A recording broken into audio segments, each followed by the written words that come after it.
मेरे प्यारे दोस्तों, आप सबका दिल से स्वागत है एयू कैंपस पे। आज का यह वीडियो, सबसे पहले तो वीडियो शुरू करने से पहले मैं आप सबको थोड़ा सा लेट ही सही बसंत पंचमी की हार्दिक शुभकामनाएं देना चाहता हूं।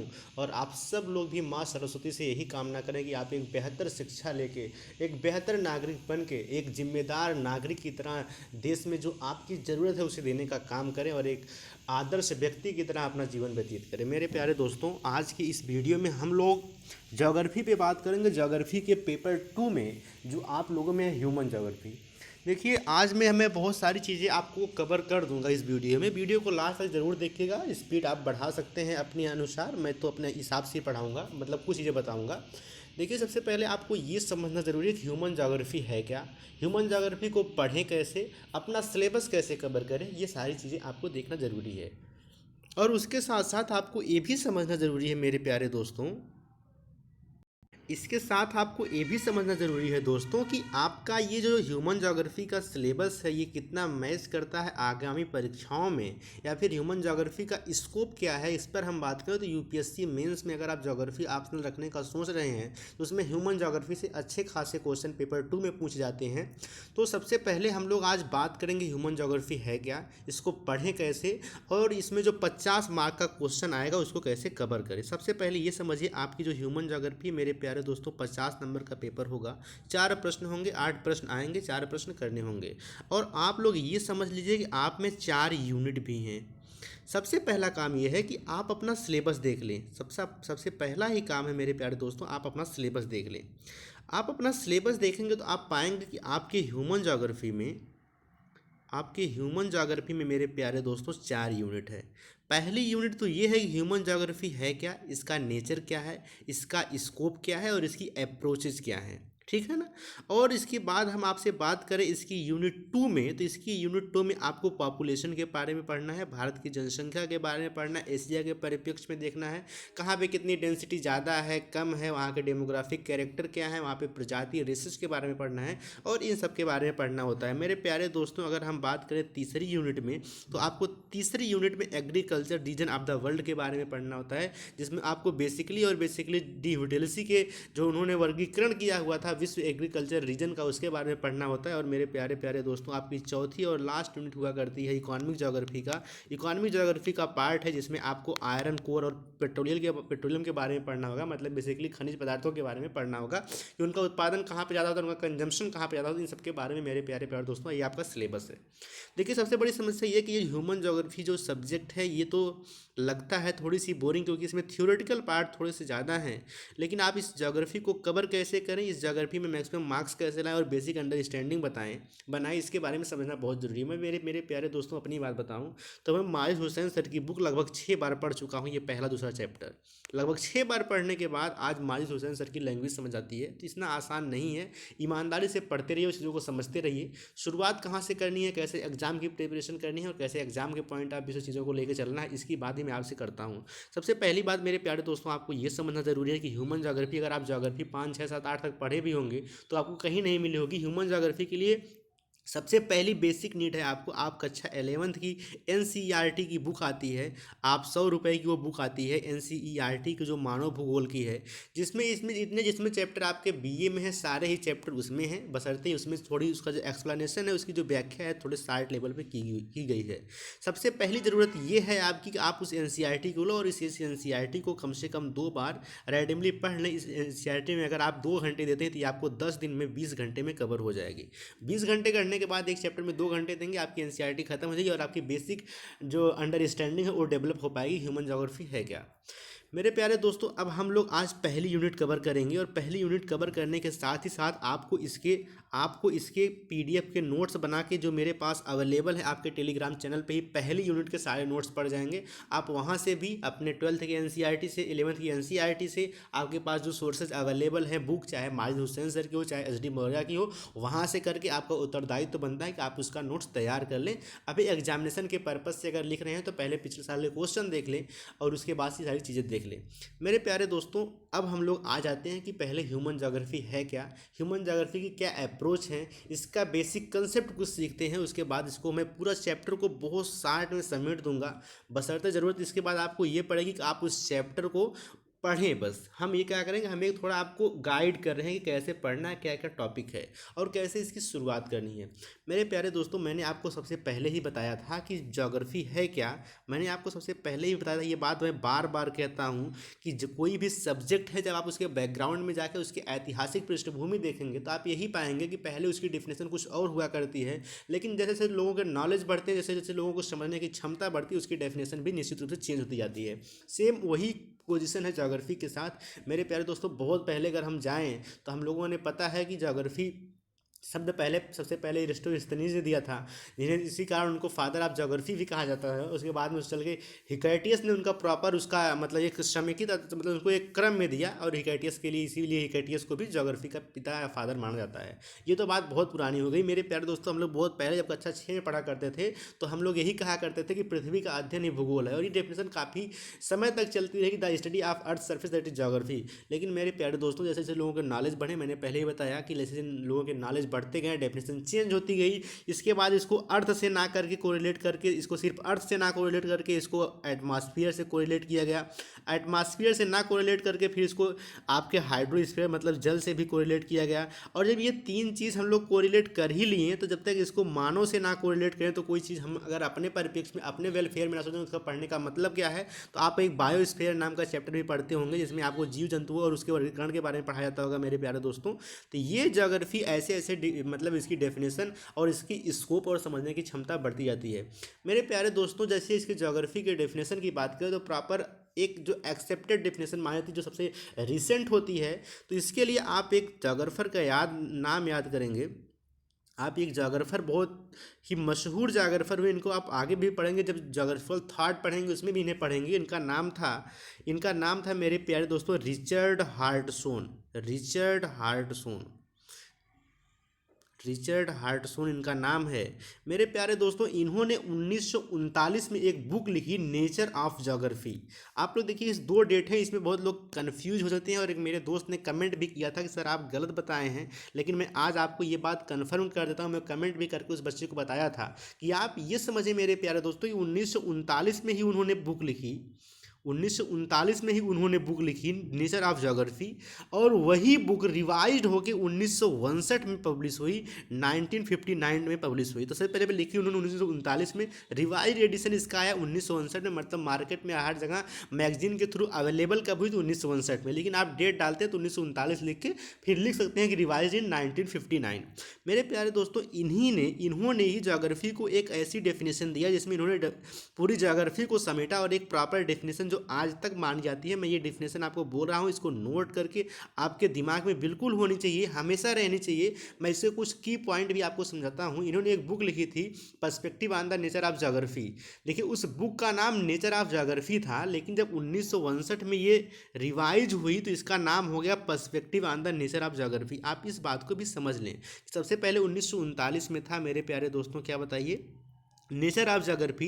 लेकिन 1959 में जब ये चीज़ रिवाइज आई तो perspective on the nature of geography हो गई। ये पॉइंट भी आपने अपने दिमाग में बिठा लीजिए। देखिए, सबसे पहले अब हम लोग बात करते हैं कि ज्योग्राफी है क्या, उन्होंने क्या डिफिनेशन दी। तो उन्होंने मेरे प्यारे दोस्तों, ये लाइन आप लिख लीजिए, सिर्फ उन्हीं की लैंग्वेज में अगर आप लिखते भी हैं तो उन्हीं की लैंग्वेज में लिखना है, इसमें आपको कोई सुधार करने की जरूरत नहीं है, कोई अपना इंक्लूड नहीं करना है। उन्होंने कहा कि द ज्योग्राफी मतलब geography is concern to provide, लिखिए, geography is concern to provide accurate orderly rational description and interpretation of variable character on the earth surface. देखिए, इसमें सबसे पहली बात की पॉइंट क्या है, सबसे पहली बात है एक्यूरेट होना चाहिए। अगर हम ज्योग्राफी के किसी भी रीजन का या किसी भी अर्थ सरफेस की जो डेटा ले रहे हैं वो बिल्कुल एक्यूरेट होनी चाहिए, और वो आर्डरली का मतलब क्या होता है, ऑर्डर में होनी चाहिए, निश्चित ऑर्डर में होनी चाहिए। इसका मतलब ये नहीं कि अगर हम एटमॉस्फेयर का ही अध्ययन कर रहे हैं तो सबसे पहले आप यहाँ से जा रहे हैं ऊपर से, तो आप इस चीज़ को समझें कि कौन सी लेयर किसके बाद आएगी, ठीक है ना। जैसे सबसे पहले लिथोस्फीयर आएगी, फिर स्ट्रेटोस्फीयर आएगी, फिर मेसोस्फीयर आएगी, फिर एक्सोस्फीयर आएगी। तो ये क्रम में भी ये होना बहुत जरूरी है, इसका क्रम बहुत वो होना चाहिए। तो उन्होंने कहा कि geography is concern to provide accurate orderly rational description. उसका जो डिस्क्रिप्शन होगा वो रेशनल का मतलब हम लोग उसको पृथ्वी के परिप्रेक्ष्य में करके देखेंगे, and interpretation of variable character. मेरे प्यारे दोस्तों, ये जो वेरिएबल है ना, यही सबसे इसकी जान है इस डिफिनेशन की। जो वेरिएबल शब्द है, इस वेरिएबल का शब्द का मतलब ये है, वेरिएबल कैरेक्टर का मतलब ये है कि इसमें फिजिकल और ह्यूमन दोनों शब्द इंक्लूड हैं। फिजिकल में हम लोग चार चीज़ देखेंगे, लिथोस्फीयर देखेंगे, बायोस्फीयर देखेंगे, स्टेट बायोलिथोस्फीयर देखेंगे, बायोस्फीयर देखेंगे, हाइड्रोस्फीयर देखेंगे, और उसके साथ साथ आप लोग बायोस्फीयर देखेंगे। मतलब लिथोस्फीयर मतलब पृथ्वी के बारे में, एटमॉस्फेयर वायुमंडल के बारे में, हाइड्रोस्फीयर जल के बारे में, और बायोस्फीयर का मतलब आप जानते हैं जीव जंतुओं के बारे में या मानव के बारे में। इसकी दूसरी ब्रांच जो है ह्यूमन ज्योग्राफी। अब यहीं से ह्यूमन ज्योग्राफी देखिए निकली है, इन्हीं के डेफिनेशन से, वेरिएबल शब्द से। अब हम लोग फिजिकल ज्योग्राफी की डेफिनेशन आप लोग अपने बुक से पढ़े होंगे, हम बता भी दिए हैं कि जब पृथ्वी के वायुमंडल, जल मंडल, स्थल मंडल और जैव मंडल का समेकित अध्ययन करना क्या है, फिजिकल ज्योग्राफी या भौतिक भूगोल है। अब हम लोग आ गए ह्यूमन ज्योग्राफी की। ह्यूमन ज्योग्राफी अब क्या है आप ये समझिए। अब ह्यूमन ज्योग्राफी इतना चीज़ समझने के बाद मेरे प्यारे दोस्तों, ह्यूमन ज्योग्राफी अगर हम बहुत शार्ट में कहें तो ह्यूमन ज्योग्राफी जो है वो मानव और इसके आसपास जो इन्वायरमेंट घिरा हुआ है उसी का अध्ययन है।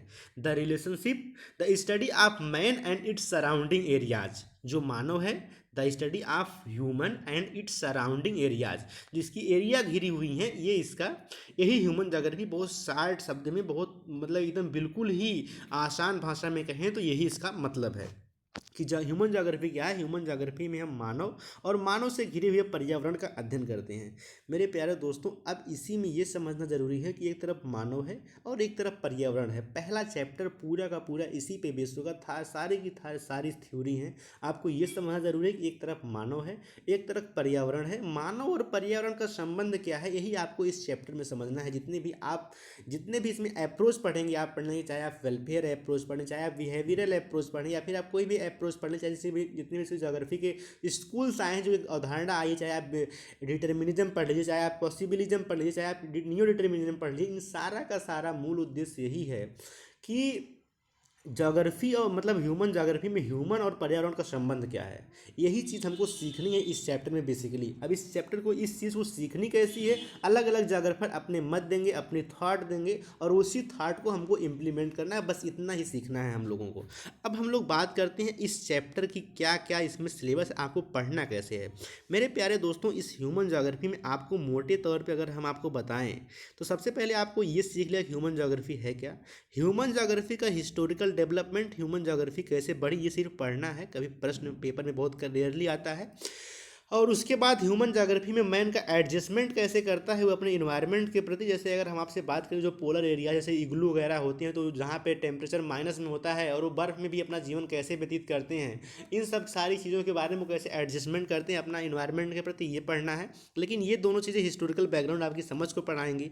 अब हम आपसे बात करते हैं कि ह्यूमन ज्योग्राफी का आपके एग्जाम के पॉइंट ऑफ व्यू से क्या रोल है और क्या चीज़ें आपकी समझनी। देखिए, ह्यूमन ज्योग्राफी में आपको अगर हम बताएं मोटे तौर पे, सबसे पहले तो आप स्कूल ऑफ ह्यूमन ज्योग्राफी में आपको 3 टॉपिक पढ़नी होती है, दैट इज मोस्ट इंपॉर्टेंट।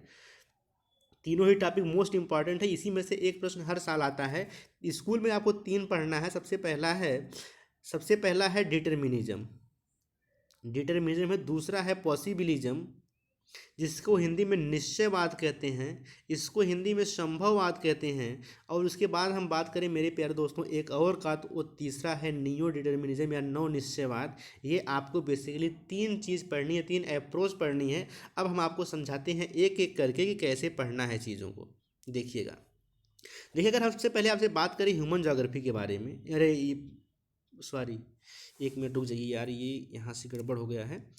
हम ये बताना चाह रहे हैं आपको, उसके बाद क्या है, उसके बाद आप ये समझ लिए, और उसके बाद आपको आपको 5-6 3-4 अप्रोच पढ़नी है।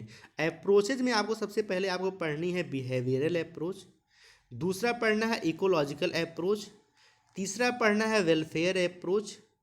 ये 3 अप्रोच पढ़नी है, और वो 3 जो मैंने बताया आपको, जो स्कूल्स हैं, जो उसकी एक अलग शाखा मतलब जो उसको एक्सप्लेन करने का तरीका है ह्यूमन ज्योग्राफी का, वही 3 चीज़ आपको पढ़नी है। मैंने पहले ही बताया मेरे प्यारे दोस्तों, आपको सिर्फ यही चीज़ पढ़नी है कि मानव का पर्यावरण से कैसे रिलेशन है, सिर्फ और सिर्फ इसी पे फोकस करना है और कुछ नहीं जानना है। और इसी को आप लोग कैसे एक्सप्लेन करेंगे, यही समझना हम लोगों को ज़रूरी है। ठीक है दोस्तों, अब हम लोग आ जाते हैं सीधे सीधे, कहाँ बताइए, अब हम लोग आ जाते हैं सीधे सीधे आ जाते हैं कि डिटर्मिनिज्म पे। अब हम लोग सीधे सीधे डिटर्मिनिज्म पे आ जाते हैं कि निश्चयवाद क्या है। देखिए मेरे प्यारे दोस्तों, मैंने आपको यही बताया कि ह्यूमन ज्योग्राफी क्या है। ह्यूमन ज्योग्राफी यही है कि ह्यूमन ज्योग्राफी में मानव और उसका पर्यावरण में क्या संबंध है, वही अध्ययन करना है। और वही ये बात बताएगी, ह्यूमन जो ये जो निश्चयवाद के विचारक होंगे, जो निश्चयवाद की अवधारणा में विश्वास करेंगे, जितने ज्योग्राफर वो आएंगे और अपना मत रखेंगे। बस इतना करना है। सबसे पहले बेसिक अंडरस्टैंडिंग समझिए कि डिटर्मिनिज्म है क्या। देखिए डिटर्मिनिज्म में जितने भी लोग इसमें विश्वास रखते हैं, जितने भी ज्योग्राफर, वो ये मानते हैं कि इसमें जो प्रकृति है, जो नेचर है या जो इन्वायरमेंट है, ये जो नेचर है मेरे प्यारे दोस्तों, ये ह्यूमन की सारी एक्टिविटीज़ पे नियंत्रण रखता है। इनका कहना ये है कि कोई आदमी गोरा होगा, कोई आदमी काला होगा, कोई आदमी कैसा होगा, ये उसका इन्वायरमेंट तय करेगा। और इसी के लिए वो तरह तरह के उदाहरण भी देते हैं कि जो जो आपके इक्वेटेरियल रीजन के जो पर्सन होंगे वो काले होंगे, क्योंकि वहाँ के सूर्य की रेस सीधी पड़ती हैं। जो पोलर के गोरे होंगे, ऐसे ऐसे करके ये अपना अपना मत देते हैं। देखिए इस पॉइंट को अगर मैं एक लाइन में, अगर आप एक लाइन में, अगर क्या मैं एक ग्राफ से आपको समझाने का प्रयास करूं, तो आप ऐसे समझ सकते हैं मेरे प्यारे दोस्तों कि ये हम बना रहे हैं इन्वायरमेंट। ये हम बना रहे हैं, सॉरी इन्वायरमेंट नहीं कहेंगे इसको, हम देखिए पहले पूरा बना लेने दीजिए। ये देखिए हम एक सर्कल बनाएं और ये देखिए दूसरा सर्कल बनाएं। आप इस बात को समझिए ध्यान से। देखिए इसको लिखने का तरीका क्या, ये चीज़ किसी बुक में नहीं मिलेगी, पूरे बुक में कहीं नेट पे नहीं मिलेगी। ये आपकी बेसिक अंडरस्टैंडिंग है। अगर आप इस चीज़ को समझ पाते हैं तो समझिए, ये आपकी बेसिक अंडरस्टैंडिंग, बहुत बार पढ़ेंगे तो आप खुद समझ पाएंगे। देखिए इसमें क्या है, इसमें ये है कि जो नेचर है, देखिए यहाँ पे हमने नेचर दिखा दिया। जब आप एग्जाम में बनाएंगे तो इसको ऐसे बनाएंगे और ब्रैकेट में यहाँ से निकाल के लिखेंगे नेचर, और उसके बाद यहाँ पे आप लिखेंगे कि मैन। मतलब मेरे प्यारे दोस्तों ये है, या ह्यूमन लिख दीजिए इसको, कि ये जो अप्रोच है ये नेचर सेंटर्ड है, यानी इन्वायरमेंट सेंटर्ड है। मतलब ये है कि इसमें जो नेचर है या जो इन्वायरमेंट है वो सेंटर में है, और ये मानव की क्रिया को नियंत्रण करता है। और यहाँ पे आप लिखिए कि नेचर मानव की क्रियाओं का नियंत्रित करता है, मानव की क्रियाओं को नियंत्रित करता है। ऐसी इस अवधारणा में मानने वाले लोग विश्वास करते हैं। मेरे प्यारे दोस्तों ये जो मैंने सर्कल से दिखाया, अगर आप वेन डायग्राम पढ़ेंगे और थोड़ी सी आपकी अंडरस्टैंडिंग होगी तो बहुत बड़ी चीज़ नहीं, आप समझ भी गए होंगे। आपने सबसे पहले क्या लिखना है कि सबसे पहले अगर आप इस प्रश्न को लिख रहे हैं, सबसे पहले यही लिखेंगे ह्यूमन ज्योग्राफी में हम लोग जानते हैं कि मानव और उसके पर्यावरण का अध्ययन करते हैं। और फिर उसके बाद ये लिखेंगे कि ये एक प्रकार की अप्रोच है जिसमें मानव एवं भौतिक पर्यावरण के संबंधों का अध्ययन किया जाता है। इस वाद की व्याख्या करने से पहले, मतलब बहुत सारे अप्रोच में कैसे डेवलपमेंट होगा, मैं आप बता दे समझे कि है क्या डिटर्मिनेंट। तो आप लोग समझ गए होंगे कि इसमें मानव की क्रियाओं को पर्यावरण नियंत्रित करता है, यानी ये इन्वायरमेंट सेंटर्ड है। और उसके बाद ये सारी चीज़ें सिर्फ मानव के पर्यावरण को नियंत्रित करता है। देखिए इससे भी जरूरी ये चीज़ है, ये तो अपनी बात आपने बता दी मेरे प्यारे दोस्तों। अब आपको ये बताना है कि इसका डेवलपमेंट कैसे होता है। इस अवधारणा को अगर आप देखिए, अगर हम आपसे देखिए एक से एग्जाम्पल लीजिए कि अगर हम आपसे कोई बात कहेंगे कि आप ऐसे पढ़िए, तो आप हमारी बात को विश्वास नहीं मानेंगे। अगर एक आईएएस आदमी अगर टॉप करता है और वो जो बात कहता है तो लोग उसको कितना इम्प्लीमेंट करते हैं, आप मेरी बात क्यों मानेंगे? जब मैं उस एलिजिबल होऊंगा तब मानेंगे। तो मेरे प्यारे दोस्तों वही बात हर जगह इंप्लीमेंट होती है। अगर आप ज्योग्राफी लिख रहे हैं तो अगर आप किसी ज्योग्राफर का कोटेशन डालेंगे तो इसका मतलब ये है उसकी बात का जो मतलब जो प्रभाव रहेगा वो काफ़ी प्रभावी ढंग से पड़ेगा। अगर आप उसको अपनी भाषा में लिख रहे हैं तो उसका प्रभाव उतना नहीं पड़ेगा। तो ज्योग्राफी में ज्योग्राफर का नाम मेंशन करना और वो कौन सा कोटेशन डाला ये बहुत ज़रूरी है। देखिए अब इसके बाद हमने समझ लिया डिटर्मिनिज्म है क्या। डिटर्मिनिज्म के बाद मेरे प्यार दोस्तों इसका डेवलपमेंट आता है, और डेवलपमेंट में आप लोग उसके ज्योग्राफर का नाम लिखेंगे। ज्योग्राफर का नाम लिखने के साथ ज्योग्राफर का नाम लिखे, उनका कोटेशन किया और उसकी आप व्याख्या करेंगे। देखिए इसके पहले सबसे पहले ज्योग्राफर आते हैं स्ट्रैबो नाम के। उनका नाम स्ट्रैबो था। पहले ही ज्योग्राफर आते हैं स्ट्रैबो नाम के एक ज्योग्राफर हुआ करते हैं, और उन्होंने बताया कि जो ये रोमन ज्योग्राफर हैं, उन्होंने बताया कि जो ढाल होते हैं या फिर जो रिलीफ होती है, जो स्लोप और रिलीफ होती है, जो ढाल और उच्चावच होते हैं, उसका निर्धारण प्रकृति करती है। इसको अब आप एक्सप्लेन करेंगे कि जहाँ भी ढाल हैं, जहाँ भी उच्चावच हैं, जितने भी पर्वत हैं, पठार हैं, समुद्र हैं, जितनी भी ऊंची खाई है, ये सब मानव का काम नहीं है, ये सब प्रकृति का काम है। और इसी ढाल और उच्चावच से वहाँ पे रहने वाले आदमी की स्थिति और उसका क्या व्यवहार होगा ये भी निर्धारित होता है। इसको आप अपने से लिखेंगे। कोटेशन इनका क्या है, स्ट्रैबो रोमन ज्योग्राफर थे, उन्होंने बताया कि ढाल या उच्चावच का काम प्रकृति करती है, मतलब निर्धारण प्रकृति करती है, मतलब इन्वायरमेंट करता है या नेचर करता है। ठीक है दोस्तों।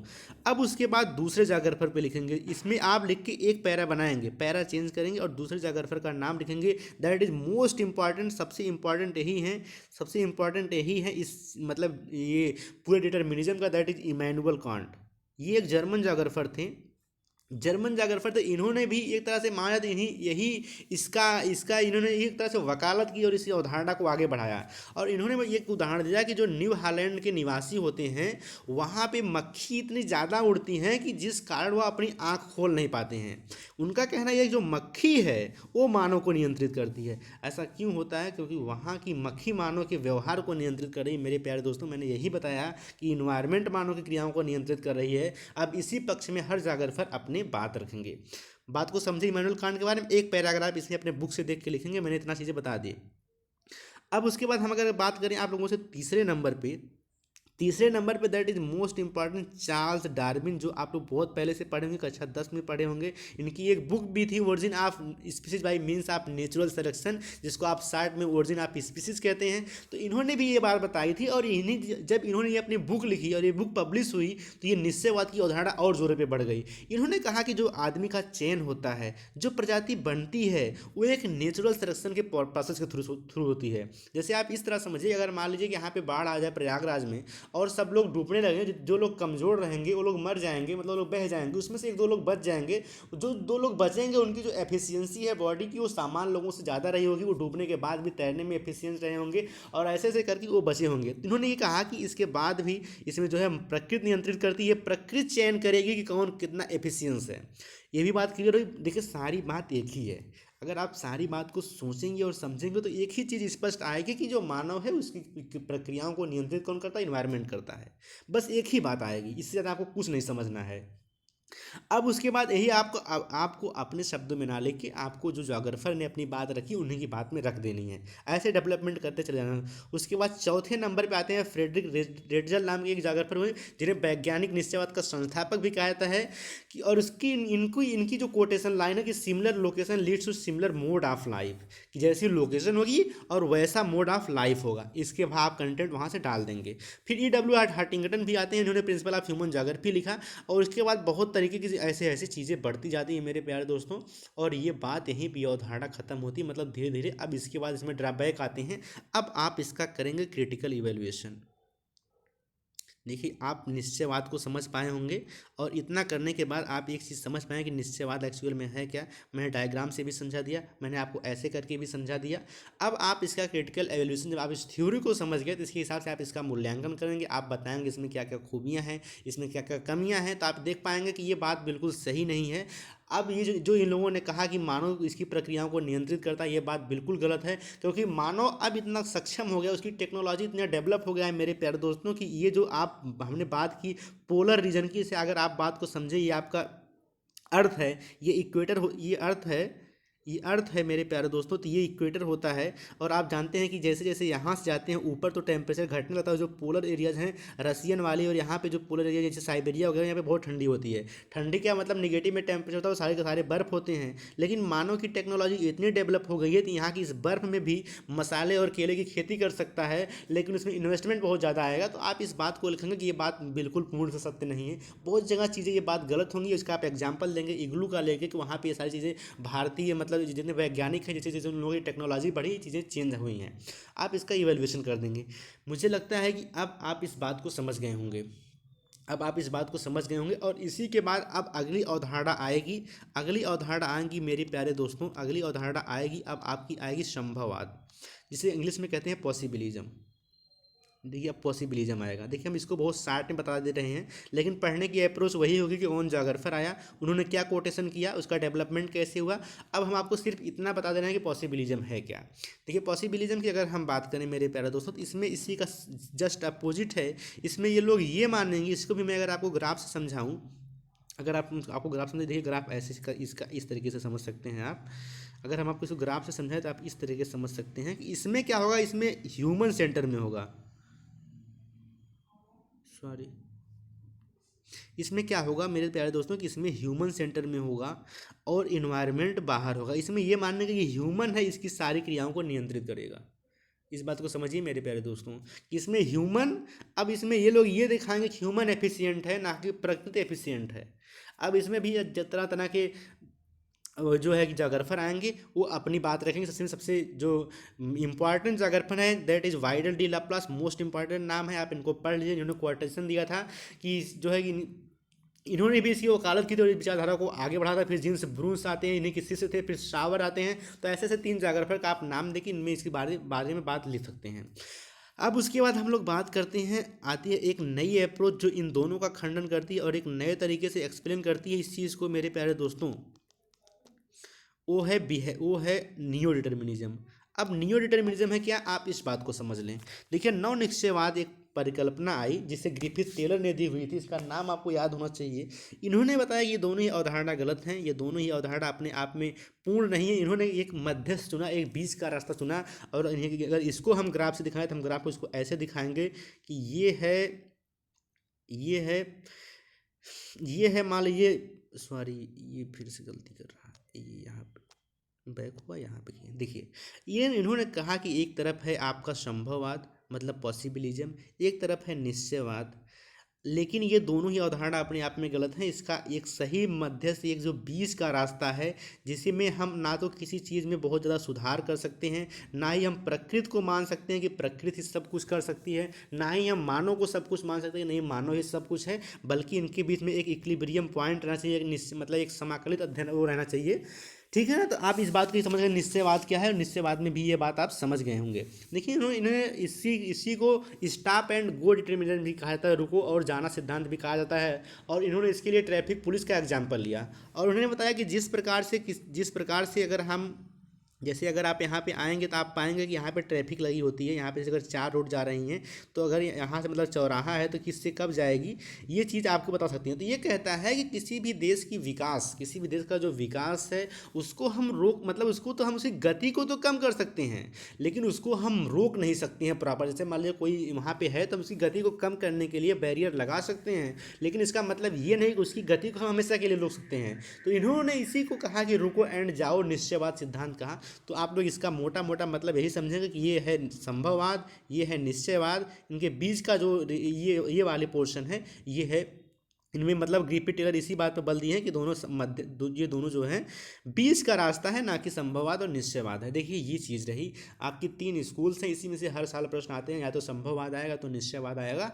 या फिर क्या नाम से आएगा नो निश्चयवाद। इसके लिए आपको करना क्या है, आप प्रॉपर नोट्स बनाएं, 3 पेज में बेहतरीन तरीके से लिखें। पहले ह्यूमन जागृति के एक पैरा में डेफिनेशन दें, फिर इसका मतलब क्या है निश्चयवाद लिखें, फिर इसका डेवलपमेंट कैसे होता है, फिर इसका कंक्लूजन दें।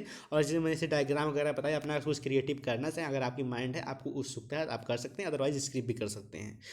इसके बाद अब इसका एक और पार्ट या तो ये आएगा या तो फिर एक अप्रोच आती है। अप्रोच में हमने आपको यही बता दिया कि आपको अप्रोच में भी आप ये अब इसी लगे हाथ ये भी समझ लीजिए कि अप्रोच में आपको ये, अगर हम अप्रोच की बात करें, अगर हम अप्रोच की बात कर लेते हैं आपसे, अगर हम आपसे अप्रोच की बात करें तो देखिए, अप्रोच में भी आपको मैंने पहले बताया कि आपको एक बिहेवियरल अप्रोच पढ़नी है, आपको एक वेलफेयर अप्रोच पढ़नी है, आपको एक इकोलॉजिकल अप्रोच पढ़नी है, उसके साथ साथ आपको एक स्पेशियल अप्रोच पढ़नी है। ये 4 अप्रोचेस पढ़नी है। इस अप्रोच से भी 60 टिप्पणी हर साल आती है। वेलफेयर अप्रोच से लॉन्ग क्वेश्चन बन सकता है और किसी से भी लॉन्ग क्वेश्चन नहीं बन सकता है। तो बिहेवियरल अप्रोच क्या होता है, स्पेशियल अप्रोच क्या होता है, वेलफेयर अप्रोच क्या होता है, ये तीनों चीज़ आप लोग अपने बुक से देख लेंगे। नेक्स्ट वीडियो में मैं आपको शार्ट में सारी चीज़ को भी समझा दूंगा, जिससे आप बेसिक चीज़ समझ पाएंगे और आपकी बेसिक अंडरस्टैंडिंग समझ पाएगी। तो पहली यूनिट हमने बहुत शार्ट में एक ही लेक्चर में आपको एक गाइड देने का प्रयास किया है। आप इस वीडियो देखने के बाद प्रॉपर नोट्स बना लें। इसके लिए आपको क्या करना होगा, नोट्स भी मिल जाएगा आपको। इसके लिए आपको अपने टेलीग्राम चैनल पे जाना होगा।